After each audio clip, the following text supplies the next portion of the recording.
अस्सलाम student, how are you? I hope तव्हां बिल्कुलु ठीकु हूंदा। अॼु असां जेको लेसन पढ़ियोसीं, स्टोरी पढ़ीसीं, उहा हुई desserts. Desserts with Sindhi meaning असां पढ़ियो आहे। हिनखे हिकु दफ़ो ॿीहर मां सॼे खे सिंधी मीनिंग सां पढ़ंदमि, पर उन खां पहिरियों हिन जा वर्ड मीनिंग था ॾिसूं। ठीकु आहे, मां वर्ड बाय वर्ड तव्हांखे ॿुधाईंदी वेंदमि, हुनजी मीनिंग ॾींदी वेंदमि। तव्हां पंहिंजे बुक ते हिनखे नोट करे छॾिजो। हाणे डिज़र्ट माना रेगिस्तान। रेगिस्तान उहा जॻह जिते सिर्फ़ु वारी हूंदी आहे। हिकिड़ी वॾी जॻह, वॾी ज़मीन जो टुकड़ो हज़ारे मीलनि ते हुजे या एकड़नि ते हुजे, उते सिर्फ़ु वारी तव्हांखे जबल ऐं स्टोन्स ऐं नंढा नंढा जबल हिल्स वग़ैरह मिलंदा, उनखे डिज़र्ट चइबो आहे। वेस्ट वसी, वसी माना वॾो हिकिड़ो, तमामु घणी ज़मीन हुजे उनखे वसी चवंदासीं। स्प्रिंग ऑफ वाटर, पाणीअ जो चश्मो। स्प्रिंग ऑफ वाटर डिज़र्ट में हिकिड़ो अहिड़ो पाणीअ जो चश्मो थींदो आहे, या जंहिंखे असां दॿो चऊं, जिते बीठल पाणी हूंदो आहे, उते उनखे चइबो आहे स्प्रिंग ऑफ वाटर डिज़र्ट में। रिमार्केबल, क़ाबिले ज़िक्र, यानी जंहिंजो ज़िक्र करे सघिजे, जेको एतिरो सुठो या कंहिं ॻाल्हि जो हुजे जंहिंखे असां ज़िक्र में आणे सघूं।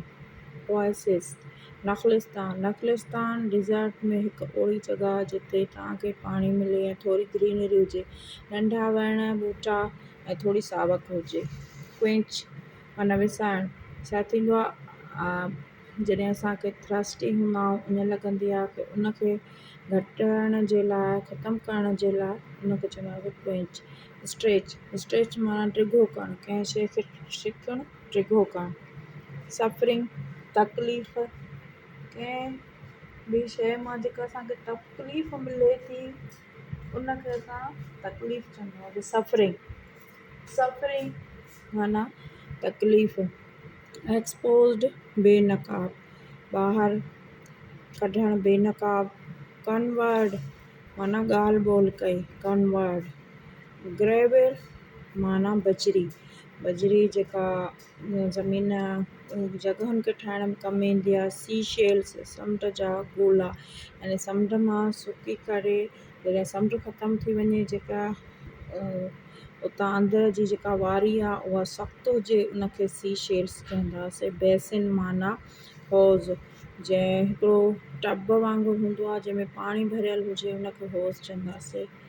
अमिड, विच में, कंहिं शइ जे विच में। फाउंटेन्स, फाउंटेन्स माना चश्मो, जिते पाणी हुजे उनखे चश्मो चवंदासीं।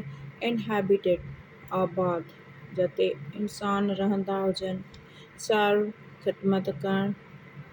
कारवांस, काफ़िलो, माण्हुनि जो कुझु हुजूम, माण्हुनि जा गॾिजी करे काॾे जंहिं सफ़र कनि उनखे असां कारवांस चवंदासीं, काफ़िलो। कंक्लूड, नतीजो कढणु। कंक्लूड कंहिं शइ जो सॼो अक्स नतीजो कढणु, इहो थी वियो कंक्लूड। ही हुया तव्हांजे डिज़र्ट हिकु स्टोरी जा वर्ड मीनिंग। सिंधीअ में तव्हांखे मां ही सम्झाए छॾियो आहे। आई होप तव्हांखे सम्झ में अची वेंदो।